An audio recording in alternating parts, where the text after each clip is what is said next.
Hello everyone, मेरा नाम है Sudhanshu Dubey and I welcome you all on this PS digital platform. बच्चों, आज हम चालू करने जा रहे हैं एक चैप्टर जिसका नाम है एरोमेटिक कंपाउंड। सच कहूँ तो इस एरोमेटिक कंपाउंड की जो शुरुआत है अदर चैप्टर के कंपैरिजन में क्वाइट अलग होती है। अगर हम और चैप्टर्स की बात करें तो मेथड ऑफ प्रिपरेशन से जनरली हम चैप्टर्स को शुरू करते हैं। ये जो चैप्टर है बेसिकली इस चैप्टर को हम एक रिएक्शन से पढ़ने वाले हैं, नाम है इलेक्ट्रोफिलिक सब्स्टिट्यूशन रिएक्शन। अगर हिंदी में बात करूं तो इलेक्ट्रॉन प्रेमी प्रजाति प्रतिस्थापन प्रक्रिया या अभिक्रिया, आप ऐसे कहिए। रिएक्शन का प्रॉपर वर्ड अभिक्रिया होगा।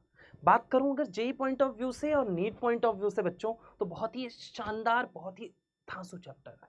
यकीन मानो दोस्त, मजा बहुत है। हर एक चीज के पीछे मैं आपको लॉजिक बताते हुए चलूंगा कि अगर अगली स्टेप हो रही है या अगला पड़ाव आ रहा है, रिएक्शन के अंदर अगला मोड़ आ रहा है, तो वो कैसे आ रहा है। ठीक है, अब हम इसी के साथ शुरू करते हैं बच्चों। सबसे पहली चीज हम वर्ड का मतलब समझते हैं, दैट इज इलेक्ट्रोफाइल। इलेक्ट्रोफाइल का मतलब क्या होता है तो सुनना बच्चों। इलेक्ट्रोफाइल जैसा कि आप देख सकते हैं दो वर्ड से मिलकर बना हुआ है। फिलिक मतलब होता है लविंग और इलेक्ट्रो वर्ड आया है इलेक्ट्रॉन से। फिलिक मतलब होता है लविंग और इलेक्ट्रो वर्ड कहां से आया है, इलेक्ट्रॉन से आया है। मतलब जैसे बेहद बेइंतहा बेशुमार मोहब्बत हो किससे, इलेक्ट्रॉन से, उसे हम क्या कहते हैं, इलेक्ट्रॉन प्रेमी, इलेक्ट्रॉन लविंग स्पेसीज। ठीक है, तो इलेक्ट्रो वर्ड किसको यहां डिनोट करता है, दैट इज इलेक्ट्रॉन को डिनोट करता है बच्चों। और फिलिक मतलब होता है लविंग। फिलिक मतलब क्या होता है बच्चों, लविंग होता है। अगर हम बात करें सब्स्टिट्यूशन प्रतिस्थापन, मतलब कि ऐसे समझो, आपको मैं एक बहुत ही शानदार एग्जांपल देता हूं। स्कूल में आपने पढ़ा है 11th 12th 10th तक, तो स्कूल में पढ़ा ही होगा आपने। 10th तक पढ़ा है, 11th 12th फर्दर आप पढ़ रहे हो या पढ़ोगे, या फिर अभी आप पढ़ चुके हैं। मीनवाइल मैं ड्रॉपर 11th और 12th तीनों क्लास की बात कर रहा हूं। मेरी बात को समझिए, क्लास में क्या होते हैं बच्चों, मॉनिटर होते हैं। मॉनिटर, अब मान लो कोई मॉनिटर आपकी क्लास का था, आपने उसको उसकी जगह से, मॉनिटर जहां पे वो बन के बैठा हुआ था उसको हटा के खुद मॉनिटर बन गया। मतलब आपने अल्टीमेटली किया क्या, आपने उसको उसकी जगह से सब्स्टिट्यूट कर दिया। अच्छा, अगर हम बात करें इलेक्ट्रोफिलिक सब्स्टिट्यूशन रिएक्शन की, तो कुछ ऐसा ही होता है इसके अंदर भी। कैसे होता है वो चीजें मैं आपको समझाता हूं। तो चलिए मैं नेक्स्ट स्लाइड पर शुरू करता हूं। सबसे पहली चीज मैं आपको बता दूं बच्चों कि यहां पे हमने एक बेंजीन लिया। क्या लिया, बेंजीन लिया। ये बेंजीन ही क्यों लिया, तो आप जरा गौर से समझिए। ये बेंजीन लेने के पीछे बहुत बड़ा कारण है। एरोमेटिक है, मोस्ट स्टेबल है और मोस्ट कॉमन एरोमेटिक कंपाउंड है, ऐसा हम सभी जानते हैं इसके बारे में। अब मेरी बात को समझिएगा, अगर मैं सच कहूं तो इसके अंदर 6 कार्बन है और 6 ऐसे ही हाइड्रोजन है। जूम करके अगर आपको दिखाऊं तो मुझे एक हाइड्रोजन, ये मैंने आपको दिखा दिया। सबसे पहले क्या होता है कि इसको हम रिएक्ट करवाते हैं किसके साथ, इलेक्ट्रोफाइल के साथ। किसके साथ रिएक्ट करवाते हैं बच्चों, इलेक्ट्रोफाइल के साथ। अब जब हम इलेक्ट्रोफाइल के साथ रिएक्ट करवाते हैं तो जरा गौर से समझिएगा होता क्या है इसके अंदर। जैसे ही ये इलेक्ट्रोफाइल का अटैक यहां पे होता है, इस हाइड्रोजन को बाहर निकाल दिया जाता है और पर्टिकुलरली इस कंपाउंड में कुछ ऐसा चेंज आता है। वो चेंज कैसा होता है वो भी देख लीजिए। यहां पे ये इलेक्ट्रोफाइल आके जुड़ जाता है और हाइड्रोजन प्लस बाहर निकल जाता है। अब जरा गौर से समझना, इलेक्ट्रोफाइल मतलब इलेक्ट्रॉन से मोहब्बत करने वाली स्पीसीज। कौन कर सकता है, या तो उसके पास वेकेंट ऑर्बिटल हो, पहली चीज, मतलब इलेक्ट्रॉन लेने के लिए खाली ऑर्बिटल हो, तब वो इलेक्ट्रोफाइल की तरह बिहेव करेगा।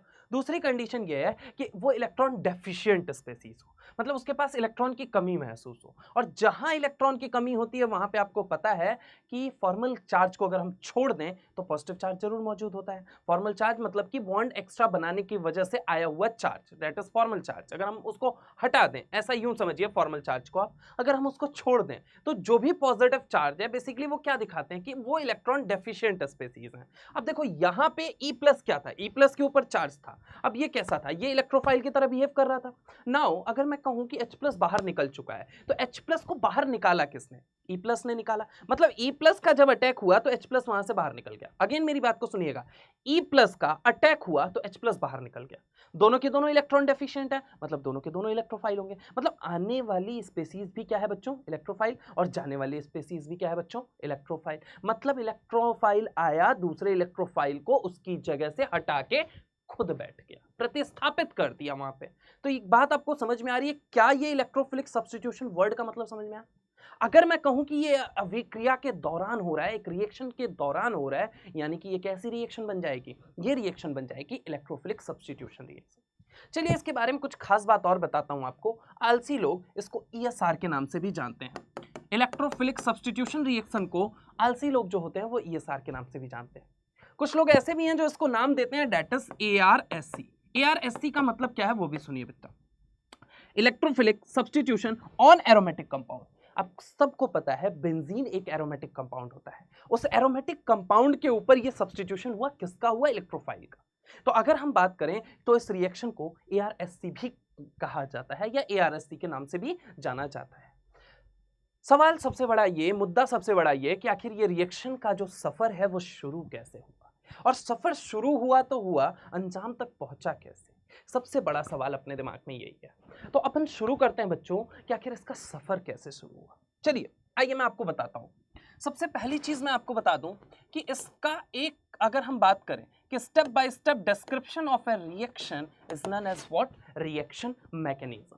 स्टेप बाय स्टेप उस चीज को डिस्क्राइब करना, उस रिएक्शन को डिस्क्राइब करना ही क्या है? मैकेनिज्म है। तो चर्चा शुरू करते हैं कि सफर जो शुरू होता है वो कैसे होता है, मैकेनिज्म की हम बात करने जा रहे हैं। तो सबसे पहले क्या होता है बच्चों, यहाँ पे देखिए, ये जैसे कि आपका क्या है? बेंजीन है। ये क्या है? बेंजीन है। अगर मैं बात करूं बेंजीन, इसके अंदर क्या होती है? Pi electron density. Pi electron density बोले तो ऐसे इलेक्ट्रॉन जो पाई बॉन्ड बना रहे हो। पाई बॉन्ड बोले तो डबल बॉन्ड या ट्रिपल बॉन्ड, ठीक है। सिंगल बॉन्ड तो सिग्मा बॉन्ड होता है।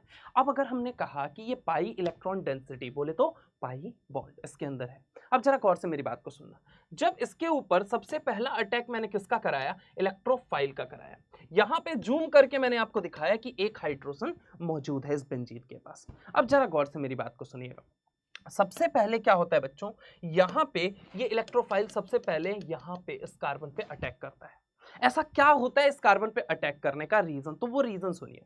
सच कहूं तो यहां पे ही नहीं, वो कहीं चाहे इस टाइम पे तो वो अटैक कर सकता है किसी भी कार्बन की पोजीशन पे। उसका मन हो यहां कर ले, यहां कर ले, यहां कर ले, यहां कर ले, यहां कर ले, जहां उसकी मर्जी करती है वो कर सकता है अभी इस कंडीशन के अंदर। आगे जब कंडीशन चेंज होंगी तो उसके अकॉर्डिंग अटैकिंग पोजीशंस भी चेंज, बदलते हुए नजर आएंगे, अपने को चेंज होते हुए नजर आएंगे। तो सुनिए अभी जरा गौर से, इलेक्ट्रोफाइल जो था बच्चों, यहां पे जब सबसे पहले ये अटैक करेगा, ऐसा क्या था?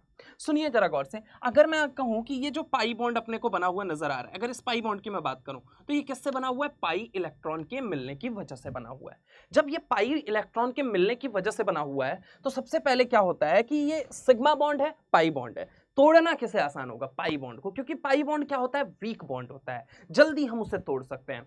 अच्छा, जब हम तोड़ेंगे तो होगा क्या? तो जरा गौर से देखो, यहां पे जब ये इलेक्ट्रोफाइल अटैक करता है तो ये जो पर्टिकुलरली इलेक्ट्रॉन क्लाउड है, ये क्या है? बेसिकली पाई बॉन्ड जो बना हुआ है ये इलेक्ट्रॉन क्लाउड की वजह से बना हुआ है। अब ये इलेक्ट्रॉन क्लाउड क्या होता है? यहां से ये शिफ्ट हो जाता है ऊपर की तरफ। अगर मैं बात करूं यहां से ये ऊपर की तरफ अगर ये शिफ्ट हो रहा है, मान लो ये बॉन्ड है जैसे कि, अब ये टूट के ऊपर की तरफ शिफ्ट हो रहा है। कहां पे? टूट के ऊपर की तरफ शिफ्ट हो रहा है। जैसे ये शिफ्ट होगा बच्चों, यहां पे आपके क्रिएट होगा नेगेटिव चार्ज। हमें पता है इस कार्बन का सूपड़ा साफ हो चुका है, ऑर्बिटल खाली हो चुका है, इलेक्ट्रॉन की कमी महसूस होगी और फाइनली यहां पे कैसा चार्ज क्रिएट होगा? पॉजिटिव चार्ज क्रिएट होगा। तो अगर हम बात करते हैं बच्चों तो जरा गौर से देखिएगा, यहां पे इलेक्ट्रोफाइल को जरूरत किस चीज की? इलेक्ट्रॉन की ही तो जरूरत थी साहब, इलेक्ट्रॉन की जरूरत थी, वो जरूरत तो अब इसकी पूरी हो चुकी है। अगर यहां पे नेगेटिव चार्ज क्रिएट हो रहा है तो यहां पे कैसा चार्ज आएगा? पॉजिटिव चार्ज आएगा। चलिए हम उससे समझते हैं कि आखिर वो पॉजिटिव चार्ज आता है तो आता कैसे है। तो यहां पे देखिएगा जरा गौर से, यहां पे अगर हम बात करें बच्चों तो यहां पे आपका आ चुका है कंप्लीट पॉजिटिव चार्ज और यहां पे ये इलेक्ट्रोफाइल आके जुड़ चुका है। नाउ अब जरा गौर से देखिएगा, ये कंपाउंड जैसे कि मैंने आपको कहा एरोमेटिक था, लेकिन अब ये है या था? यानी कि अब ये क्या बन चुका है? ये अगर था, इसका मतलब अब क्या है? अगर मैं बात करूं तो अब ये कंपाउंड एरोमेटिक नहीं रहा। अब ये कंपाउंड क्या हो चुका है? कंप्लीट रेजोनेंस नहीं चल रहा है साइकिल के अंदर, यानी कि ये कंपाउंड नॉन एरोमेटिक बन चुका है। और अगर मैं बात करूं, ये कंपाउंड जैसे कि एरोमेटिक था और अब ये कंपाउंड क्या बन चुका है बच्चों? नॉन एरोमेटिक बन चुका है। नॉन एरोमेटिक जो होते हैं वो एरोमेटिक के कंपैरिजन में फार फार फार लेस स्टेबल होते हैं, ये बात हमें पता है, या यूं कहें हम अनस्टेबल होते हैं। अनस्टेबल हो चुका है तो यहां पे क्या करना चाहेगा? वो अपनी स्टेबिलिटी गेन करना चाहेगा। अब इस स्टेबिलिटी गेन करने के चक्कर में जरा गौर से यहां पे देखिएगा, अगर मैं देखूं यहां पॉजिटिव चार्ज है, यहां सिग्मा बॉन्ड है और बोले तो पाई, क्या रेजोनेंस समझ में आ रहा है मेरे भाई? जी हाँ, मैं अनुनाद की बात कर रहा हूं कि अगर यहां पे डबल सिंगल पॉजिटिव है, यानी कि जीओसी के जमाने में हमने पढ़ा था यहां पे एक तरह का अनुनाद होगा, यहां पे रेजोनेंस होगा। ये रेजोनेंस कैसे होगा जरा गौर से समझिएगा। ये कार्बन का ऑर्बिटल था साहब, ये कार्बन का ऑर्बिटल अब खाली हो चुका है। ये कार्बन का ऑर्बिटल था जिसके अंदर इलेक्ट्रॉन था, लेकिन अब ये खाली हो चुका है। जब ये खाली हो चुका है बच्चों, तो अब क्या होगा यहाँ पे, अगर मैं बात करूं, ये जो बॉन्ड है ये दो इलेक्ट्रॉन के मिलने की वजह से बना हुआ है, तो अब ये इलेक्ट्रॉन क्लाउड अगेन शिफ्ट होगा, पाई बॉन्ड शिफ्ट होंगे, and delocalization of pi bond is known as what, resonance, अनुनाद कहते हैं हम उसे। तो यहां पे जरा गौर से देखिएगा, पाई बंद का क्या होगा, डीलोकलाइजेशन होगा, ये यहां से यहां शिफ्ट करेगा, और जब यहां से यहां शिफ्ट करेगा, आप ऐसे समझो ये दो इलेक्ट्रॉन से मिलकर बना हुआ है, अब ये इलेक्ट्रॉन पूरा का पूरा जब ऊपर की तरफ शिफ्ट हुआ, अल्टीमेटली इस पॉजिटिव के एंटी बॉन्डिंग में क्या पहुंच गया, एक इलेक्ट्रॉन पहुंच चुका है। इलेक्ट्रॉन जब पहुंच चुका है तो वो एंटी बॉन्डिंग अब किसकी तरह बिहेव करना शुरू कर देगा, बॉन्डिंग की तरह। खैर अगर हम ऐसे ना समझे, जो सिंपल भाषा में समझे, कि आप ये सोच के बताओ कि यहाँ पे क्या था, यहाँ पे ये दो इलेक्ट्रॉन लेके बना हुआ था बॉन्ड, अब ये जैसे ही ऊपर शिफ्ट हुआ, इलेक्ट्रॉन कैसे चार्ज है, नेगेटिवली, अब यहाँ पॉजिटिव था, नेगेटिव न्यूट्रलाइज हो चुके हैं, अब वो न्यूट्रलाइज हो चुके हैं, अब इनके बीच में क्या बन जाएगा, बॉन्ड बन जाएगा। लेकिन अब इस कार्बन का ऑर्बिटल जो है वो क्या हो चुका है, कंप्लीटली खाली हो चुका है। अब खाली हो चुका है तो जरा गौर से देखिए, यानी कि रेजोनेटिंग स्ट्रक्चर इसका क्या बनेगा, resonating structure will be somewhat like this. अगर मैं बात करूं यहां पे वो कुछ इस तरीके से पॉजिटिव चार्ज की शिफ्टिंग हो जाएगी। अब अगर पॉजिटिव चार्ज की शिफ्टिंग हो चुकी है, अगेन अभी भी कंपाउंड ऐसा नहीं है कि एरोमेटिक बन चुका है, अभी भी कंपाउंड जो है वो नॉन एरोमेटिक है बच्चों। अब नॉन एरोमेटिक है, अगेन उसको स्टेबिलिटी की तो वही चाहत होगी ना, स्टेबिलिटी के लिए तो वही तलाश होगी ना जो पहले वो कर रहा था, क्योंकि पहले भी वो नॉन एरोमेटिक था, तभी तो वो एरोमेटिक बनने के लिए उसने पहले स्टेप में रेजोनेंस करा। और रेजोनेंस क्या करता है, सिस्टम को स्टेबिलिटी देने का काम करता है। अब जरा गौर से मेरी बात को आप सुनिए, अगेन अभी भी ऐसा तो है नहीं कि वो एरोमेटिक बन गया, अभी भी वो नॉन एरोमेटिक है। क्यों, क्योंकि पूरे साइकिल के अंदर कंप्लीट रेजोनेंस तो पहली चीज अभी चल नहीं रही है, अभी चल ही नहीं रही है, पहले कंडीशन ही फेल हो रहा है, साइक्लिक रेजोनेंस ही नहीं चल रहा है, यानी कि अभी भी वो एरोमेटिक नहीं बना है। अब क्या करेगा, अगेन वो रेजोनेंस करेगा, अगेन रेजोनेंस करेगा, तो अगर आप यहां पे देख सकते हैं, अगेन इस पाई बॉन्ड की शिफ्टिंग नीचे की तरफ होगी, और इस खेमे में क्या आ जाएगा, इस कार्बन का अगेन सुफड़ा साफ हो जाएगा, और इस ऊपर वाले कार्बन पे अगेन पॉजिटिव चार्ज आ जाएगा। जैसे ही ये पॉजिटिव चार्ज आएगा, अगर मैं बात करूं यहां पे, जरा गौर से मेरी बात को देखिएगा और समझना बच्चों, यहां पे अगर मैं बात करता हूं, पॉजिटिव चार्ज अगेन वापस आ जाएगा, ये हाइड्रोजन रहा, ये रहा आपका इलेक्ट्रोफाइल, और यहां पे as it is pi bond रहेगा। अभी भी ऐसा तो है नहीं कि इस कंपाउंड की स्टेबिलिटी बढ़ गई या इस कंपाउंड नॉन एरोमेटिक से एरोमेटिक बन चुका है, नहीं, रेजोनेंस की वजह से थोड़ी बहुत स्टेबिलिटी इसको मिली होगी। अगर हम बात करें, अभी भी कंपाउंड नॉन एरोमेटिक है। अब जरा गौर से अगर हम देखें तो ये जो भी मैंने तीनों स्ट्रक्चर बनाए, ये महज और महज रेजोनेटिंग स्ट्रक्चर हैं, जिन्हें आप कैनोनिकल स्ट्रक्चर भी कहते हो, कंट्रीब्यूटिंग स्ट्रक्चर भी कहते हो। और साथ में आप ये भी बात जानते हो कि रेजोनेटिंग, कंट्रीब्यूटिंग या कैनोनिकल जो होते हैं, ये हाइपोथेटिकल स्ट्रक्चर होते हैं, इनका प्रैक्टिकल कोई एविडेंस नहीं है। तो अगर हम बात करें कि रियल क्या होता है सर, तो आपको पता है रेजोनेंस हाइब्रिड होता है, जो कि इन तीनों स्ट्रक्चर के मिलने की वजह से बना होता है। जी हाँ साहब, तो इन तीनों स्ट्रक्चर के मिलने की वजह से बनने वाला जो नया स्ट्रक्चर होगा, that will be known as, यहाँ पे अगर मैं आपको दिखाऊं तो कुछ यूं होगा, ये रहा आपका बेंजीन वाला डब्बा, और इस डब्बे के ऊपर ये हाइड्रोजन एज इट इज, ये इलेक्ट्रोफाइल एज इट इज। एक मिनट, आपको क्लियरली दिखा दे रहा हूँ, ये रहा आपका इलेक्ट्रोफाइल और ये रहा हाइड्रोजन। अब अगर हम बात करें कि यहाँ पे रेजोनेंस कहाँ से कहाँ तक चल रहा है, आप देख सकते हैं इस पोजीशन से शुरू हो रहा है और वो इस पोजीशन पे आके खत्म हो जा रहा है, मतलब कि रेजोनेंस इस पोजीशन से शुरू होके यहाँ से यहाँ तक चल रहा है, यहाँ से यहाँ तक। साइक्लिक रेजोनेंस तो हो ही नहीं रहा है, यहाँ से यहाँ तक चल रहा है। और पॉजिटिव को मैं सेंटर में दिखा देता हूं कि यहाँ इस पोजीशन से चालू हो रही है रेजोनेंस और इस पोजीशन पे आके खत्म हो जा रही है। साइक्लिक रेजोनेंस तो अभी भी नहीं चल रहा है। अब जरा गौर से मेरी बात को समझना, ये जो स्ट्रक्चर है बच्चों, इस स्ट्रक्चर को जाना जाता है एक नाम से, जिसका नाम है सिग्मा कॉम्प्लेक्स। इसको अपन किस नाम से जानते हैं बच्चों, सिग्मा कॉम्प्लेक्स के नाम से जानते हैं। इसको अपन क्या कहते हैं, सिग्मा कॉम्प्लेक्स, या फिर अपन इसे ही क्या कहते हैं बच्चों, वीलैंड कॉम्प्लेक्स कहते हैं। क्या नाम देते हैं, वीलैंड कॉम्प्लेक्स नाम देते हैं। इसको अपन कहते हैं वीलैंड कॉम्प्लेक्स, या फिर अगर हम बात करें तो इसी स्ट्रक्चर को बच्चों अर्हेनियम कॉम्प्लेक्स के नाम से जाना जाता है। तो इसको वीलैंड कॉम्प्लेक्स या फिर अर्हेनियम कॉम्प्लेक्स नाम दिया जाता है, अर्हेनियम कॉम्प्लेक्स नाम दिया जाता है। तो सर ये रिएक्शन आगे मतलब कैसे प्रोसीड होती है, ये रिएक्शन कैसे अंजाम तक पहुंचती है, सफर तो शुरू हो गया, अंजाम तक कैसे पहुंचती है, सवाल अभी भी मन में है। तो चलिए हम आगे शुरू करते हैं कि आखिर ये रिएक्शन अंजाम तक कैसे पहुंची। तो समझना मेरी बात को बच्चों, अगर मैं आपको दिखाऊं तो जो पहला स्टेप था, इसको अपन डिफाइन करते हैं स्टेप नंबर 1 से। इस रिएक्शन का ये स्टेप नंबर 1 था। अच्छा, स्टेप नंबर 1 के बाद अब अगली स्टेप जो आती है that is your step number 2। अब ये जो अगली स्टेप आएगी that is your step number 2 आती है। तो बच्चों इसके अंदर क्या होता है, तो जरा गौर से मेरी बात को समझना। आपको पता है पिछले स्ट्रक्चर में रेजोनेंस जब हो चुका था, रेजोनेंस तो यहां तक कंप्लीट हो चुका था, अब इसके पास कोई ऑप्शन नहीं है। अब इसके पास एक ही ऑप्शन है कि कैसे न तैसे करके इस हाइड्रोजन को ये यहां से बाहर निकाले। और हाइड्रोजन के लिए क्या जरूरी है कि वो अपने इलेक्ट्रॉनों की आहुति दे, वो अपने प्राणों की आहुति दे। आप ऐसा समझिए, वो अपने इलेक्ट्रॉनों को आहुति दे ताकि इस कार्बन पे नेगेटिव चार्ज बन सके। जब ये नेगेटिव चार्ज इस कार्बन के ऊपर बनेगा तो यहां पे ये पॉजिटिव नेगेटिव आपस में देख के मुस्कुरा के एक दूसरे से दोस्ती कर लेंगे। जब ये दोस्ती हो जाएगी तो यहां पे एक बॉन्ड बन जाएगा और उस बॉन्ड बनने की वजह से शायद ये कंपाउंड वापस से एरोमेटिक बन जाएगा। शायद क्या, इनफैक्ट कंपाउंड एरोमेटिक बन ही जाएगा। तो जरा गौर से मेरी बात को सुनिएगा। अगर मैं बात करूं स्टेप नंबर 2 की, तो जरा गौर से मेरी बात को सुनिए बच्चों। यहाँ पे ये क्या है, बेंजीन का अगेन ये मैंने बनाया डब्बा, ये रहा ऊपर इलेक्ट्रोफाइल, ये रहा हाइड्रोजन। और अगर मैं बात करूं पॉजिटिव चार्ज यहाँ पे अपने को दिख रहा था, पाई बॉन्ड यहाँ पे, पाई बॉन्ड यहाँ पे। नाउ अब पिक्चर में ऐसा नहीं है कि हाइड्रोजन इतनी आसानी से मोह माया के जाल में तो वो भी फंसा हुआ है, इतनी आसानी से वो अपने इलेक्ट्रॉनों की आहुति दे दे, ये बात जरूरी नहीं। अब इसके लिए पिक्चर में आपको मैं बता दूं न्यूक्लियोफाइल की एंट्री होगी। सवाल उठता है कि कभी भी आप बाजार में जाएंगे, कहेंगे साहब 1 किलो मुझे इलेक्ट्रोफाइल दे देना, वो आपको कभी भी 1 किलो इलेक्ट्रोफाइल जो है वो अकेले नहीं देगा, वो हमेशा 1 किलो इलेक्ट्रोफाइल के साथ न्यूक्लियोफाइल देगा। जोड़े में आते हैं साहब, कपल बन के आते हैं, कपल बन के आते हैं। इसलिए पिक्चर के अंदर अब एंट्री होगी न्यूक्लियोफाइल साहब की। अच्छा, न्यूक्लियोफाइल साहब की एंट्री होगी तो अब ये क्या करेंगे, अब यहां से ये अटैक मारेंगे पर्टिकुलरली इस हाइड्रोजन के ऊपर।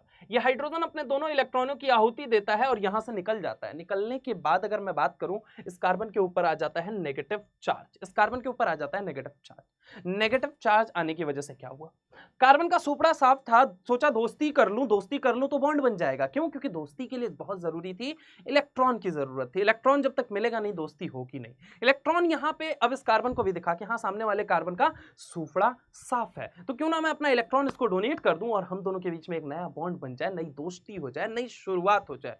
जी हाँ साहब, और यहां से हाइड्रोजन न्यूक्लियोफाइल के साथ रवाना हो जाता है और यहां पे एक तरीके का बॉन्ड बन जाता है। नाउ अगर हम देखें तो ये रिएक्शन की शुरुआत जैसे हुई थी, अंजाम कैसे हो रहा है, इस बात को आप क्लियरली अपनी आंखों के सामने देख सकते हैं। इसको हम कहते हैं स्टेप नंबर 2 कहते हैं। एरोमेटिक कैरेक्टर यहाँ पे गेन हो चुका है, नॉन एरोमेटिक था कंपाउंड, अब वो अगेन अपने एरोमेटिक कैरेक्टर को गेन कर चुका है। सवाल उठता है कि आपने इसे न्यूक्लियोफाइल को इलेक्ट्रोफाइल के साथ क्यों नहीं निकाला, या फिर आप ऐसा कहिए कि सिंपल वर्ड में अगर मैं कहूं कि न्यूक्लियोफाइल का आपने अटैक इलेक्ट्रोफाइल पे क्यों नहीं करवाया। E+ भी तो निकल सकता था, आपने H+ को ही क्यों बाहर निकाला जब आप E+ को भी बाहर निकाल सकते थे। तो जरा गौर से सुनिएगा बच्चों, यहां पे ये न्यूक्लियोफाइल नहीं बल्कि बेस होता है। एकदम बाउंस निकल रही हैं बातें आपकी, तो सुनिए, बाउंस निकलने वाला कोई भी नहीं है इसमें ऐसा। आप एक चीज समझो कि मैं आपको एक चीज बताता हूं, संसार का हर एनायन बेस भी होता है और न्यूक्लियोफाइल भी होता है। अगर वो H+ के साथ बॉन्ड बनाए तो उसे अपन क्या कहते हैं, बेस कहते हैं। और अगर वो किसी और के साथ बॉन्ड बनाता है, एनीवन एल्स, अगर H+ को छोड़ दो तो अगर वो किसी और के साथ बॉन्ड बनाता है तो उसको अपन क्या कहते हैं, न्यूक्लियोफाइल कहते हैं। अब जरा गौर से सुनिएगा, यहां पे ये जो एनायन है बेसिकली ये न्यूक्लियोफाइल की तरह काम ही नहीं करेगा। अब ये जो एनायन है ये बेसिकली बेस की तरह काम करेगा, हमें पता है। तो आपने ये क्यों कहा कि जब बाजार में जाओगे तो 1 किलो इलेक्ट्रोफाइल मांगोगे तो आपके साथ इलेक्ट्रोफाइल के साथ न्यूक्लियोफाइल भी देगा। मैंने क्या कहा, आप एक चीज समझो, संसार का हर एनायन, चाहे वो कोई भी एनायन आप उठा के देख लो, वो बेस भी होता है बच्चों और न्यूक्लियोफाइल भी होता है। अगर वो H+ के साथ बॉन्ड बनाता है तो अपन उसे क्या कहते हैं, बेस कहते हैं। अगर वो किसी और के साथ बॉन्ड बनाता है तो अपन उसे क्या कहते हैं, न्यूक्लियोफाइल कहते हैं। तो यहां पे अगर हम बात करें इस न्यूक्लियोफाइल की, तो ये जो न्यूक्लियोफाइल है ये पर्टिकुलरली बेस की तरह बिहेव करता है और ये बेस बन के यहां से हाइड्रोजन को निकालना ज्यादा फेवर करता है। अगला क्वेश्चन, क्यों ज्यादा फेवर करता है, तो सुनिए, जो एनायन होता है मैंने आपको बताया वो बेस भी होते हैं, न्यूक्लियोफाइल भी होते हैं। और अगर मैं बात करूं, किसी भी एनायन का सपना होता है लाइफ की 3 मेन रिएक्शन करना। कौन कौन सी, तो सबसे पहली रिएक्शन जो होती है that is your acid base reaction. सबसे पहली रिएक्शन होती है दैट इज बच्चों एसिड बेस रिएक्शन। अगर वो ना करने को मिले तो NAR, nucleophilic addition reaction, nucleophilic addition reaction. अगला जो सपना होता है that is nucleophilic addition reaction. आलसी लोग NAR के नाम से जानते हैं इसे, ना करने को मिली तो NSR, nucleophilic substitution reaction, nucleophilic substitution reaction. Nucleophilic substitution reaction. अब जरा गौर से मेरी बात को समझिए, यहां पे क्या होता है कि तीसरी रिएक्शन होती है date is NSR।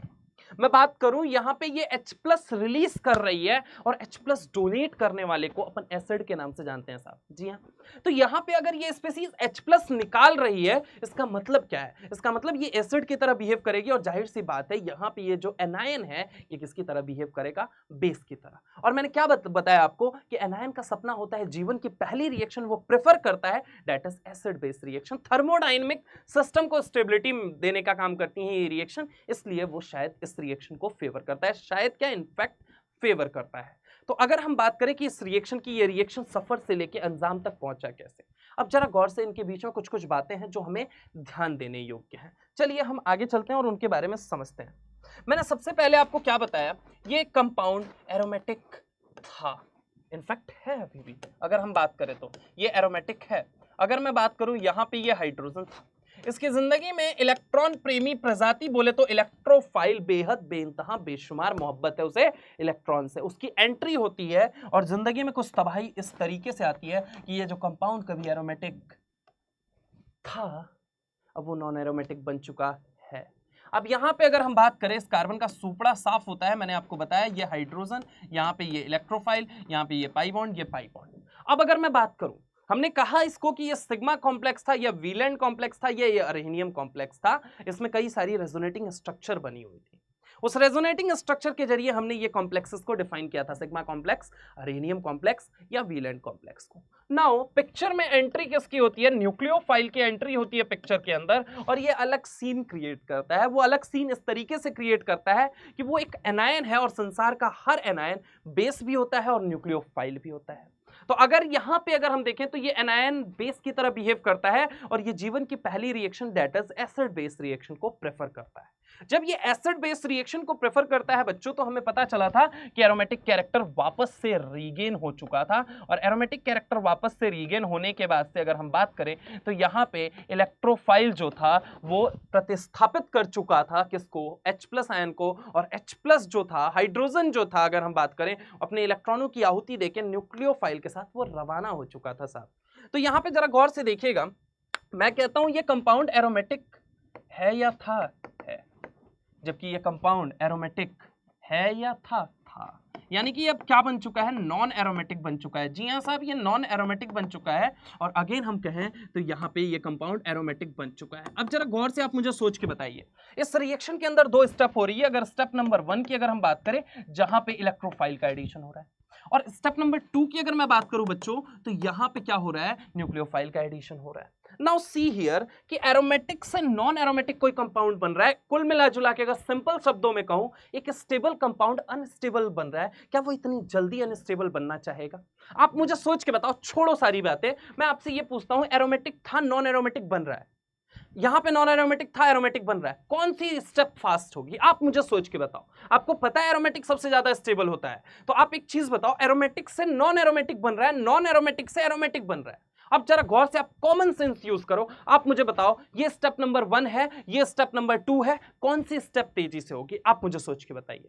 But obvious step number 2। क्यों? क्योंकि नॉन एरोमेटिक से कंपाउंड क्या बन रहा है? एरोमेटिक बन रहा है। और स्टेप नंबर 1 की अगर मैं बात करता हूं बच्चों, तो स्टेप नंबर 1 में मेरे को एक चीज नजर आती है, कंपाउंड एरोमेटिक था, नॉन एरोमेटिक बन चुका है। अब आप मुझे बताइए, स्टेबल था, अनस्टेबल बन चुका है, क्या ये इतनी आसानी से अनस्टेबल बनना चाहेगा? आप अपनी लाइफ में सोचो कि आप स्टेबल हो, अनस्टेबल बनना चाहते हो, परेशानी कुछ भी नहीं है दिमाग के अंदर, लेना चाहते हो? बिल्कुल नहीं लेना चाहते हो। एग्जाम नहीं आने वाले हैं, खामखा प्रेशर लेना चाहते हो? नहीं लेना चाहते हो साहब। तो ये एरोमेटिक था, ऑलरेडी बहुत ज्यादा स्टेबल था, नॉन एरोमेटिक क्यों बनना चाहेगा? तो ये जो स्टेप होती है, ये रिएक्शन की स्लोवेस्ट स्टेप होती है। ये रिएक्शन की अगर हम बात करें, स्लोवेस्ट स्टेप होती है साहब। जबकि अगर मैं उस स्टेप की बात करूं, तो ये स्टेप जो होती है ये फास्ट होती है। ये क्या होती है? फास्ट स्टेप होती है। ये कैसी स्टेप होती है? फास्ट स्टेप होती है। अगर हम बात करें कि केमिकल काइनेटिक्स, माता रानी यानी कि NCERT की अगर हम बात करते हैं, उसके अंदर एक लाइन लिखी होती है कि रेट डिटरमाइनिंग स्टेप, यानी कि दर निर्धारण कदम, rate determining step is always जो स्लोवेस्ट स्टेप होती है रिएक्शन की वो होती है। तो आप मुझे सोच के बता सकते हैं ये स्लोवेस्ट स्टेप है, ये क्या है, फास्ट स्टेप है। आप मुझे सोच के बताइए कि दर निर्धारण कदम यानी कि रेट डिटरमाइनिंग स्टेप कौन सा होगा। तो rate determining step but obvious है ये होगा आपका आरडीएस होगा। ये क्या होगा, आरडीएस होगा। अच्छा, दूसरा सवाल, ये स्लोवेस्ट क्यों हुआ? सबसे बड़ा सवाल तो यही है क्योंकि ये कैसा है, बॉन्ड ब्रेकिंग स्टेप है। यहां पे बॉन्ड अगर ब्रेक नहीं होता तो शायद ये कंपाउंड एरोमेटिक से नॉन एरोमेटिक कभी नहीं बनता। तो यहां पे ये क्या स्टेप है, ये वाली जो स्टेप की अगर हम बात करें तो ये स्टेप कैसी है, ये स्टेप जो है ये बॉन्ड ब्रेकिंग स्टेप है। यहां पे बॉन्ड क्या कर रहा है, बेसिकली टूट रहा है, बॉन्ड ब्रेकिंग स्टेप है। ये कैसी है, बॉन्ड ब्रेकिंग स्टेप है।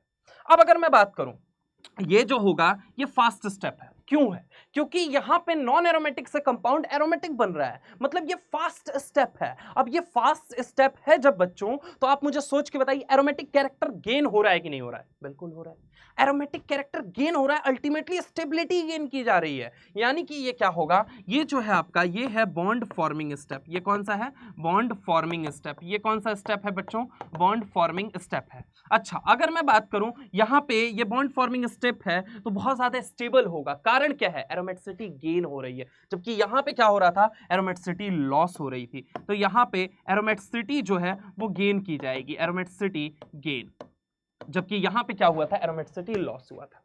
अच्छा, अगर कुल मिला जुला के कहें तो ये जो कार्बन था, कार्बन के ऊपर केटायन बना था, ये केटायन कंटिन्यूअस मैनर में क्या कर रहा था, रेजोनेंस कर रहा था। साइक्लिक रेजोनेंस की बात नहीं कर रहा हूं, रेजोनेंस की बात कर रहा हूं, अनुनाद कर रहा था। तो हमें पता है यहां पे सिग्मा कॉम्प्लेक्स बना था, या वीलैंड कॉम्प्लेक्स कह लीजिए आप, या फिर आप यूं कह लीजिए यहां पे अर्हेनियम कॉम्प्लेक्स बन रहा था। तो अर्हेनियम कॉम्प्लेक्स की अगर हम बात करें तो जरा गौर से देखिएगा। अब हम आगे चलते हैं, थोड़ी सी और बातों पे चर्चा को और हम आगे ले जाते हैं। तो यहां पे देखिएगा, मैं इसका रिएक्टिविटी कर्व डिस्कस करने जा रहा हूं आपसे। तो रिएक्टिविटी ग्राफ जो इसका बनता है बेसिकली दैट इज, यहां पे देखिए मैं रिएक्टिविटी कर्व बना रहा हूं इसका। तो अगर इस रिएक्शन की अगर हम बात करें तो यहां पे ये दो स्टेप में चली थी। अब यहां पे दो पीक्स ऑब्टेंड की गई अपने को, दो स्टेप में चली थी तो दो पीक्स ऑब्टेंड की गई। अगर मैं बात करूं आपसे तो ये क्या है, ये वाली स्टेट कौन सी है, ये रिएक्टेंट वाली स्टेट है। ये कौन सी स्टेट है बच्चों, रिएक्टेंट वाली स्टेट है। और ये अगर हम बात करें तो ये है प्रोडक्ट वाली। जबकि अगर मैं बात करूं इस पीक की तो ये कौन सी पीक है, स्टेप नंबर 1, जो कि किसको रिप्रेजेंट करेगा, ट्रांजिशन स्टेट को। जबकि अगर मैं आपसे कहूं ये किसको रिप्रेजेंट करेगा, तो देन इट विल रिप्रेजेंट, ये जो गड्ढा है ये किसको रिप्रेजेंट करेगा, जब यहां पे ये ग्राफ ये जो है नीचे आ चुका है, ये किसको रिप्रेजेंट करेगा, तो ये रिप्रेजेंट करता है सिग्मा कॉम्प्लेक्स को। किसको रिप्रेजेंट करता है बच्चों, सिग्मा कॉम्प्लेक्स को, वीलैंड कॉम्प्लेक्स को, या अर्हेनियम कॉम्प्लेक्स को। अच्छा, ये क्या था, स्टेप नंबर 2 था, जहां पे न्यूक्लियोफाइल हाइड्रोजन को पर्टिकुलरली वहां से निकाल के ले जा रहा था और हाइड्रोजन अपने इलेक्ट्रॉनों की आहुति दे रहा था। तो ये तो हो गया स्टेप नंबर 2। अब जरा गौर से मेरी बात को सुनिएगा। अगर मैं बात करने जा रहा हूं एनर्जी कर्व की, तो ये तो रहा एनर्जी कर्व। अब यहां से हम आगे चलें और अगर हम कहें कि क्या कोई ऐसा तरीका है जिसके जरिए इसकी रिएक्टिविटी बढ़ाई जा सके, ये जो इलेक्ट्रोफिलिक सब्स्टिट्यूशन रिएक्शन है, इसका क्या कोई ऐसा तरीका है जिसके बेसिस पे हम इसकी रिएक्टिविटी को बढ़ा सके? सवाल अपने दिमाग में यही है। तो जरा गौर से सुनो, बिल्कुल तरीका तो है। इसके लिए पिक्चर में एंट्री होती है एक साइंटिस्ट की, नाम है HEMMOND, हैमंड पोस्टुलेट। हैमंड की एक अवधारणा थी। हैमंड की एक अवधारणा क्या थी कि जो ट्रांजिशन स्टेट होता है उसके अंदर उसी के मैक्सिमम कैरेक्टर पाए जाते हैं जो उसके सबसे नजदीक होता है, आइदर रिएक्टेंट और इंटरमीडिएट और प्रोडक्ट। जो भी उसके करीब होता है वो क्या होता है, उसके अंदर उसी के मैक्सिमम कैरेक्टर पाए जाते हैं। हैमंड इतनी बात कह के चले गए, ट्रांजिशन स्टेट अगर बोले तो ये तो केवल महज और महज किताबों में एग्जिस्ट करने वाला एक शब्द, लैब में इससे जान पहचान कभी हुई ही नहीं। अब चलिए मैं इस चीज को आपको समझाता हूं थोड़ा सा। आप एक चीज सोच के बताओ बच्चों, ये स्टेप नंबर 1 है। अपन एकदम देसी तरीके से अगर एक नॉर्मल भाषा में समझें, कॉमन सेंस अगर अपना यूज करें, ये स्टेप नंबर 1 है, ये स्टेप नंबर 2 है। आप खुद सोच के बताओ मेरे को कि अगर यहां पे पिछले पोर्शन पे मैं चलूं, स्टेप नंबर 2 आपका ऑलरेडी कैसा स्टेप है, ऑलरेडी फास्ट स्टेप है। मतलब इसके साथ तो आप कोई छेड़छाड़ कर ही नहीं सकते हो। सबसे पहली चीज मेरी समझना कि प्रोडक्ट अगर आपको ज्यादा अमाउंट में चाहिए या फिर प्रोडक्ट ज्यादा से ज्यादा जल्दी बनाना है, आपको जल्दी और ज्यादा अमाउंट दोनों चाहिए, तो आपको क्या करना पड़ेगा? इस स्टेप में तो आप कुछ भी नहीं कर सकते। कारण क्योंकि ये नॉन एरोमेटिक से एरोमेटिक बन रहा है, ऑलरेडी अनस्टेबल से स्टेबल बन रहा है। यानी कि अगर हम ये बात करें, ये तो ऑलरेडी फास्ट है, बात किसकी हमें करनी पड़ेगी, इस स्टेप की, जो ये स्लोवेस्ट स्टेप है रिएक्शन की, जो रेट डिटरमाइनिंग स्टेप है, इसके अंदर अगर हम कुछ छेड़छाड़ कर पाए, इसको एनी हाउ अगर हम फास्ट स्टेप बना पाए तो ये रिएक्शन बहुत जल्दी हो जाएगी, क्योंकि ये फास्ट, ये तो ऑलरेडी फास्ट है, रिएक्शन बहुत तेजी से कंप्लीट हो जाएगी, और बहुत तेजी से कंप्लीट हो जाएगी तो बहुत ज्यादा अमाउंट में हम प्रोडक्ट ऑब्टेन कर पाएंगे। ये बात पक्की है। मतलब कि अगर मैं बात करूं कि यहां पे अगले पोर्शन पे मैं चलूं कि ये जो रिएक्शन का कर्व आपको दिखाया गया है, इसके अंदर मैं ये कह सकता हूं ये क्या है, एक्टिवेशन एनर्जी। मतलब रिएक्शन को शुरू करने के लिए लगने वाली energy, activation energy, short form में ईए कहते हैं इसको। अगर इस ईए को एनी हाउ मैं अगर क्या करूं, थोड़ा कम कर दूं, कुल मिला जुला के ये जो पीक इतना ऊपर जा रहा है इसको नीचे ले आऊं, इसको नीचे ले आऊं, तो ये क्या हो जाएगा, रिएक्शन तेज हो जाएगी। कहने का मतलब क्या है, अगर ये पीक नीचे आ गया, लेट्स सपोज, मतलब एक्टिवेशन एनर्जी जो थी, जो इतनी लग रही थी, ये क्या आ जाएगी, नीचे लगने शुरू हो जाएगी, मतलब थोड़ा कम लगनी शुरू हो जाएगी। जब थोड़ी कम लग रही है मतलब स्टेप जल्दी हो रहा है, अगर स्टेप जल्दी हो रहा है मतलब वो स्लोवेस्ट नहीं है, थोड़ा सा फास्ट हो रहा है। मतलब कि एनी हाउ इस पीक को, इस जो पहाड़ का ये जो चोटी है, इसको मुझे नीचे लाना पड़ेगा।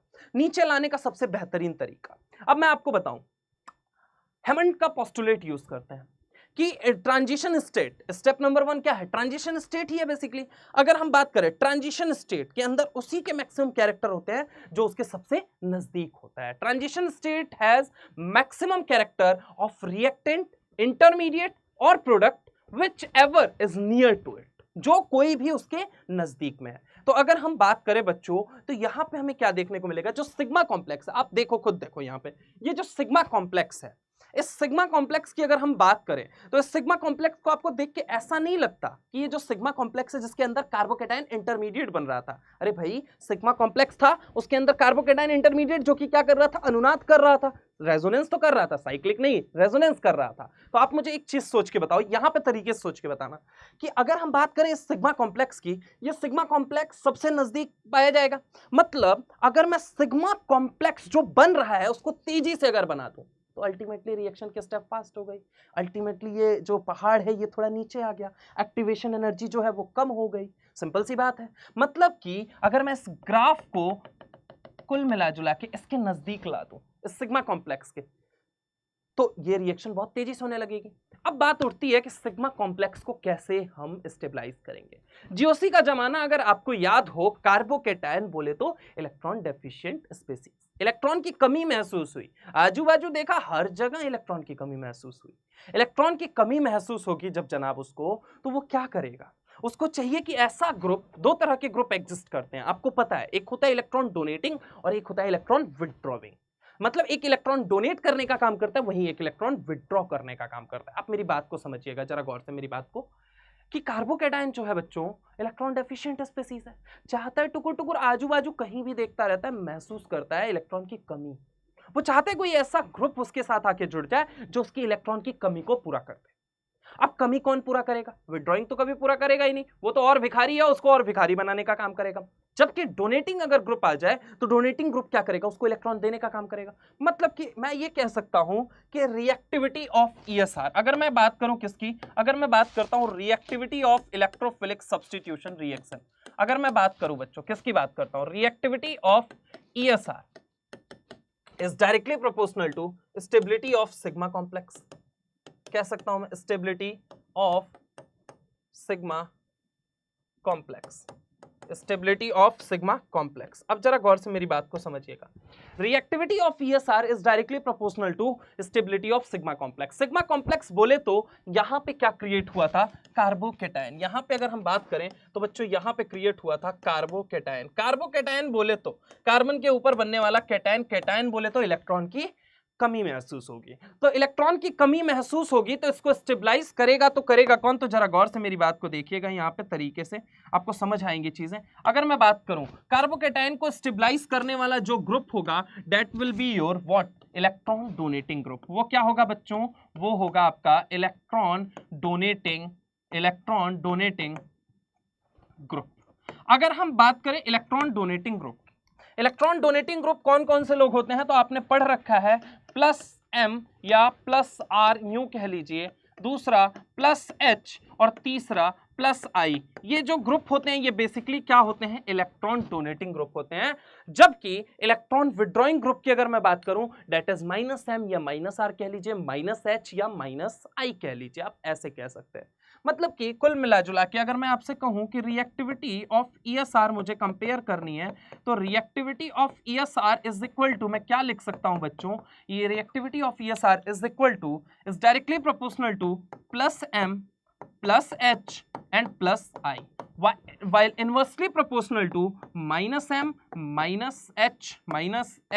and -i। अच्छा, इंडक्टिव से ज्यादा डोमिनेटिंग फिनोमेना हाइपर कंजुगेशन, और हाइपर कंजुगेशन से भी ज्यादा डोमिनेटिंग फिनोमेना कौन सी होती है, रेजोनेंस होती है। दैट इज, इसकी अगर हम बात करते हैं तो चलिए अब इस तर्ज पे कुछ बातें और जो अधूरी हैं जिनके बारे में हम चर्चा कर लेते हैं।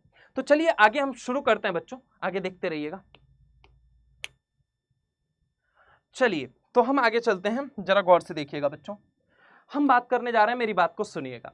हम यहां पे डोनेटिंग और विड्रॉइंग ग्रुप के नेचर को बेंजीन के ऊपर स्टडी करने जा रहे हैं। चलिए एक एक करके सफर शुरू करते हैं। सबसे पहली चीज अगर मैं बात करूं बच्चों, यहां पे मैंने मान लो बेंजीन ले लिया, यहां पे मैंने बेंजीन ले लिया, तो जरा गौर से देखिएगा। ये रहा आपका benzene, let's suppose this one is your what, benzene.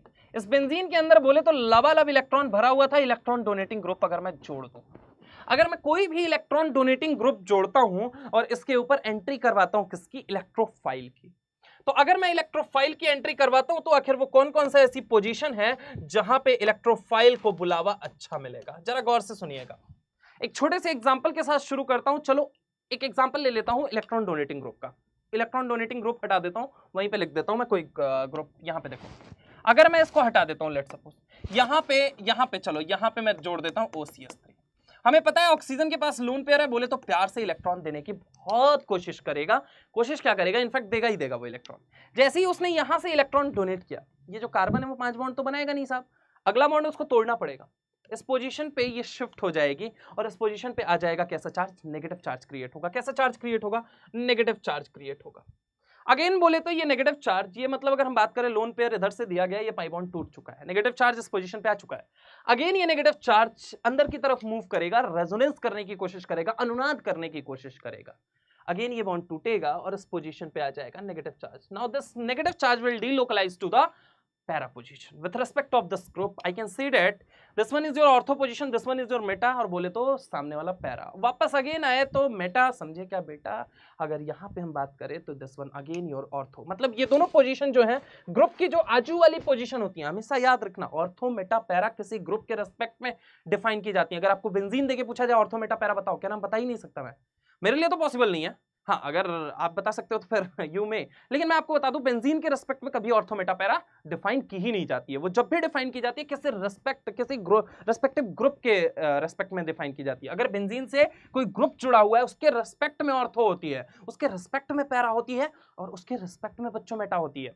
तो यहाँ पे देखो ये नेगेटिव चार्ज यहाँ मूव करेगा, ऑर्थो पोजीशन पे नेगेटिव चार्ज आया, again this will move towards this position, para position पे अगेन वहां नेगेटिव चार्ज आएगा और अगेन यहाँ से यहाँ पे ये मूव करेगा। क्यों, क्योंकि ये पाई बॉन्ड के सॉरी नेगेटिव चार्ज की शिफ्टिंग होगी इधर की तरफ, तो ये जो बॉन्ड है ये टूट जाएगा। मतलब नेगेटिव चार्ज कहां पे क्रिएट हो रहा है, ऑर्थो या पैरा पे क्रिएट हो रहा है। और ये कैसा ग्रुप था, ये डोनेटिंग ग्रुप था। ये कैसा ग्रुप था, डोनेटिंग ग्रुप था। अगर हम इसकी बात करें तो ये कैसा ग्रुप था, ये था आपका डोनेटिंग ग्रुप। अब डोनेटिंग ग्रुप की अगर हम बात करें तो ये इलेक्ट्रोफाइल को साहब कहां के लिए डायरेक्ट करेगा। इलेक्ट्रोफाइल जब इसकी जिंदगी में अटैक करने आएगा ये कहां के लिए डायरेक्ट करेगा, बेशक इसको पता है इलेक्ट्रॉन डेंसिटी ऑर्थो या पैरा पे जाते हैं। कौन सी पोजीशन पे जाते हैं, ऑर्थो या पैरा पोजीशन पे जाते हैं। ऑर्थो या पैरा पोजीशन पे ज्यादा होने की वजह से बच्चों मेरी एक बात समझिएगा आप, इलेक्ट्रोफाइल को डायरेक्ट करेगा, तुम या तो ऑर्थो पोजीशन पे अटैक करो या तुम पैरा पोजीशन पे अटैक करो। मतलब कि ये जो OCS3 ग्रुप था ये एक डोनेटिंग ग्रुप है और एक डोनेटिंग ग्रुप को वो कैसा डायरेक्ट करेगा, वो हमेशा डायरेक्ट ये करेगा कि तुम ऑर्थो या पैरा पोजीशन पे अटैक करो। तो जो डोनेटिंग ग्रुप होते हैं वो कैसे डायरेक्टिंग होते हैं बच्चों, ऑर्थो या पैरा डायरेक्टिंग होते हैं। पहला सवाल तो ये। दूसरा सवाल, मैं एक बात कहता हूं आपसे, ये जो ग्रुप है ये पर्टिकुलरली इलेक्ट्रॉन देने का काम कर रहा है रिंग को। इलेक्ट्रॉन के अंदर जो डब्बा है, बेंजीन का डब्बा, उसके अंदर इलेक्ट्रॉन डेंसिटी को बढ़ा रहा है, इंक्रीज कर रहा है। इसका मतलब क्या है, जरा गौर से सुनिए मेरी बात को। इलेक्ट्रोफाइल मतलब इलेक्ट्रॉन प्रेमी प्रजाति, जिसको बेहद बेइंतहा बेशुमार मोहब्बत हो इलेक्ट्रॉन से, उसको हम क्या कहते हैं? इलेक्ट्रोफाइल। अब इलेक्ट्रोफाइल किसकी तलाश में आ रहा था? इलेक्ट्रॉन की तलाश में आ रहा था। बेंजीन के अंदर क्यों आया? क्योंकि पाई इलेक्ट्रॉन डेंसिटी थी, पाई इलेक्ट्रॉन डेंसिटी थी। अब पाई इलेक्ट्रॉन डेंसिटी थी, ऑलरेडी पाई इलेक्ट्रॉन डेंसिटी थी। अब यहां पे एक ऐसा ग्रुप आपने जोड़ दिया जो क्या करने का काम कर रहा है? जो कि और इलेक्ट्रॉन डेंसिटी को बढ़ाने का काम कर रहा है। मतलब कि रिंग को वो क्या कर रहा है? हाईली एक्टिवेट कर रहा है, ताकि इलेक्ट्रोफाइल आओ और तुम और अटैक करो। अब एक्टिवेट करने का काम कर रहा है। एक्टिवेट कर रहा है कि नहीं कर रहा है? और एनर्जी प्रोवाइड। आप ऐसे समझो कि आपके पास ऑलरेडी एनर्जी, और खेलते वक्त मैं आपके लिए एक काम करूं कि हर 10 मिनट पे एक एक ग्लास ग्लूकोज लाके आपको पिलाऊं। इसका मतलब क्या कर रहा हूं? आपको एक्टिवेट कर रहा हूं कि आप और खेलो। सिंपल सा लॉजिक है। वैसे ही आप समझो कि एक क्रिकेट मैच जो कि इलेक्ट्रोफाइल और किसके बीच? बेंजीन रिंग के बीच हो रहा था। उसमें इलेक्ट्रोफाइल को चाहिए क्या था? इलेक्ट्रॉन। बेंजीन करता क्या है? देता है इलेक्ट्रॉन। अब यहां पे एक ऐसा ग्रुप जुड़ा हुआ है जो इलेक्ट्रॉन दे ही रहा है और बेंजीन को। इसका मतलब ये क्या कर रहा है? बेंजीन को उस इलेक्ट्रोफाइल के प्रति और ज्यादा एक्टिवेट कर रहा है। यानी ये कैसा ग्रुप हुआ बच्चों? ये हुआ एक्टिवेटिंग ग्रुप। कैसा ग्रुप हुआ? ये हुआ एक्टिवेटिंग ग्रुप हुआ। इसको अपन कैसा ग्रुप कहते हैं? एक्टिवेटिंग ग्रुप कहते हैं। ठीक है, तो ये कैसा है? ऑर्थो पैरा डायरेक्टिंग होने के साथ साथ एक्टिवेटिंग। मतलब इलेक्ट्रॉन डोनेटिंग ग्रुप जो होते हैं बच्चों, वो कैसे होते हैं? वो ऑर्थो पैरा डायरेक्टिंग होने के साथ साथ एक्टिवेटिंग होते हैं। अच्छा चलो, अब अगले स्टेप में हम बात करते हैं। अगर यहां पे इलेक्ट्रॉन विड्रॉइंग ग्रुप होता तो क्या होता? तो चलिए समझते हैं। आगे हम देखते हैं इन चीजों को, तो जरा गौर से मेरी बात को समझिएगा। मैं अगले पेज पे स्लाइड लेके जाता हूं और सुनिए। यहां पे अगर इलेक्ट्रॉन विड्रॉइंग ग्रुप होता तो क्या होता? तो यहां पे देखिए क्या होता बच्चों। अगर मैं बात करूं आपसे अगेन, ये मान लो आप एक डब्बा, इस डब्बे के अंदर मैंने बना दिया 3 पाई इलेक्ट्रॉन, बोले तो बन गया क्या? बेंजीन। अगर मैं यहां पे लाके किसको जोड़ देता हूं? अगर मैं यहां पे लाके जोड़ देता हूं, लेट सपोज एक इलेक्ट्रॉन विड्रॉइंग ग्रुप को, NO2 आप सब लोगों को पता है कि ये क्या होता है? इलेक्ट्रॉन विड्रॉइंग ग्रुप होता है। ये क्या होता है बच्चों? ये होता है इलेक्ट्रॉन विथड्रॉइंग ग्रुप, मतलब कि इलेक्ट्रॉन निकालने वाला ग्रुप, इलेक्ट्रॉन खींचने वाला ग्रुप, इलेक्ट्रॉन खींचने वाला ग्रुप होता है इलेक्ट्रॉन विड्रॉइंग ग्रुप की। अगर हम बात करें तो जरा गौर से मेरी बात को समझो। अब इलेक्ट्रोफाइल को जब मैंने अटैक करवाया, अब यहां पे क्या होगा? अगेन इलेक्ट्रोफाइल क्या? जो बेहद बेइंतहा बेशुमार मोहब्बत करे इलेक्ट्रॉन के साथ। तो यहां पे जरा गौर से देखो, ये इलेक्ट्रॉन तो अब देगा नहीं, सिंपल सी बात है, और इलेक्ट्रॉन को खींचेगा। जब ये खींचेगा तो पाई इलेक्ट्रॉन की शिफ्टिंग कहां होगी? बाहर की तरफ होगी। अब जब बाहर की तरफ शिफ्टिंग होगी तो आप सोच के बताओ इस कार्बन पे कैसा चार्ज आएगा? पॉजिटिव। अगेन अब क्या होगा? Positive, single, double. अब ये अगेन इधर की तरफ अगर शिफ्ट करता है तो इस पोजीशन पे फिर से क्या आ जाएगा? पॉजिटिव। अब अगेन ये जब इधर की तरफ मूव करेगा तो इस पोजीशन पे क्या आ जाएगा? पॉजिटिव। बोले तो ग्रुप के रिस्पेक्ट में ऑर्थो और पैरा डिफाइन होती है, वो दोनों ऑर्थो और पैरा पोजीशन ऑलरेडी भिखारी बन चुकी हैं। बोले तो इलेक्ट्रोफाइल के लिए वो पोजीशन ब्लॉक की जा चुकी हैं इस ग्रुप के द्वारा। अब यानी कि इलेक्ट्रोफाइल के पास अब चारा तो है ही नहीं, एक भिखारी दूसरे भिखारी के पास भीख मांगने थोड़ी जाएगा। सिंपल सा लॉजिक है कि अगर इसके पास इलेक्ट्रॉन है ही नहीं, मतलब ये भी भिखारी, सामने वाला भी भिखारी, अब भिखारी भिखारी से इलेक्ट्रॉन थोड़ी मांगेगा। मतलब लेकिन अगर हम बात करें कि यहां पे ऐसी कौन सी पोजीशन है जहां पे अभी भी थोड़ा बहुत चांसेस है इलेक्ट्रोफाइल के अटैक करने का, जहां पे उसको चांसेस है कि इलेक्ट्रॉन मिल सकते हैं, दैट इज, मैंने आपको समझाया, ये दोनों ऑर्थो पोजीशन होती है, अगली दोनों पोजीशन मेटा होती है, और उसके आगे वाली सबसे दूर वाली पोजीशन होती है पैरा। यानी कि अगर मैं बात करूं, ये दोनों पोजीशन जो मेटा पोजीशन है, ये एकमात्र ऐसी पोजीशन है जहां पे अब इलेक्ट्रोफाइल का अटैक करवाया जा सकता है या इलेक्ट्रोफाइल अटैक कर सकता है। अब मेरी बात को समझिएगा, यानी कि इस केस में अगर हम बात करें तो अटैक कहां कहां पे होगा? दैट इज इस पैरा पोजीशन पे। अब जरा गौर से मेरी बात को समझिएगा। हाँ जी बच्चों, तो मैंने आपको बोला कि इलेक्ट्रॉन विड्रॉइंग ग्रुप, इलेक्ट्रॉन खींचने वाला ग्रुप, जब वो ऑलरेडी इलेक्ट्रॉन खींच रहा है, मतलब ये ऑर्थो और पैरा पोजीशन को तो कर चुका है ब्लॉक कि भैया देखो तुम्हारी एंट्री नहीं हो सकती हमारे जीवन में। अब कौन सी पोजीशन बची? Meta position. अब आप समझो कि अगर मैं बात करूं इलेक्ट्रॉन विड्रॉइंग ग्रुप की, यानी ये इलेक्ट्रोफाइल को किस तरफ के लिए डायरेक्ट करेगा? ये डायरेक्ट करेगा, दैट इज मेटा डायरेक्टिंग। ये किसकी तरह काम करेगा बच्चों? ये मेटा डायरेक्टिंग की तरह काम करेगा। ये मेटा पोजीशन पे डायरेक्ट करेगा किसको? इलेक्ट्रोफाइल को ये मेटा पोजीशन पे डायरेक्ट करेगा। अच्छा, अब एक चीज और सोचो, ये क्या कर रहा था? इलेक्ट्रॉन डेंसिटी, लवालब इलेक्ट्रॉन डेंसिटी भरी हुई थी किसके अंदर? बेंजीन के अंदर। जैसे ही वो ग्रुप आया वो खींचने लगा, क्या? इलेक्ट्रॉन को खींचने लगा। मतलब कि इलेक्ट्रोफाइल किसकी तलाश में निकला था? इलेक्ट्रॉन की तलाश में निकला था। अब इलेक्ट्रोफाइल को इलेक्ट्रॉन की तलाश थी, इसलिए वो बेंजीन पे अटैक करने आया था। लेकिन जैसे कि हमने देखा यहां पे इस पोजीशन पे ये ग्रुप ने क्या करना शुरू कर दिया, ऑलरेडी इलेक्ट्रॉन खींचना शुरू कर दिया। तो क्या थी कि एक दो पोजीशन मिल पाई, डेट इज एक दो पोजीशन, क्या बोलूं मैं, सिर्फ मेटा पोजीशन मिल पाई जहां पे इलेक्ट्रोफाइल का अटैक हो पाया।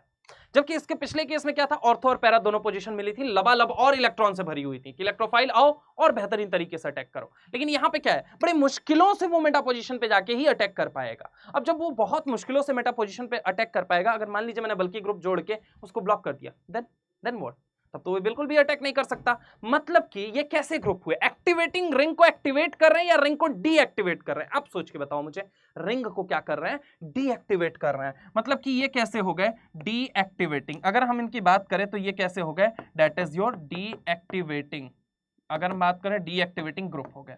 मेटा डायरेक्टिंग मतलब कि इलेक्ट्रॉन डोनेटिंग ग्रुप जो होते हैं वो ऑर्थो पैरा डायरेक्टिंग होते हैं और साथ में एक्टिवेटिंग ग्रुप होते हैं। जबकि अगर हम बात करें कि इलेक्ट्रॉन विड्रॉइंग ग्रुप की बच्चों, तो वो कैसे होते हैं, वो मेटा डायरेक्टिंग होते हैं और वो कैसे होते हैं, डीएक्टिवेटिंग ग्रुप होते हैं। So this was all about your ESR and its reactivity. Later on we will discuss a special case known as halogen. Halogen की कंडीशन में कुछ अलग चीजें आती हैं, वो मैं अगली क्लास में आपसे डिस्कस करूंगा, नेक्स्ट लेक्चर में डिस्कस करूंगा, बहुत सारे क्वेश्चंस करेंगे इन टॉपिक के ऊपर और फर्दर मूव करेंगे। होप सो कि चीजें आपको समझ में आई। Thank you very much. Notes पूरी तरीके से बना लीजिएगा। Thank you.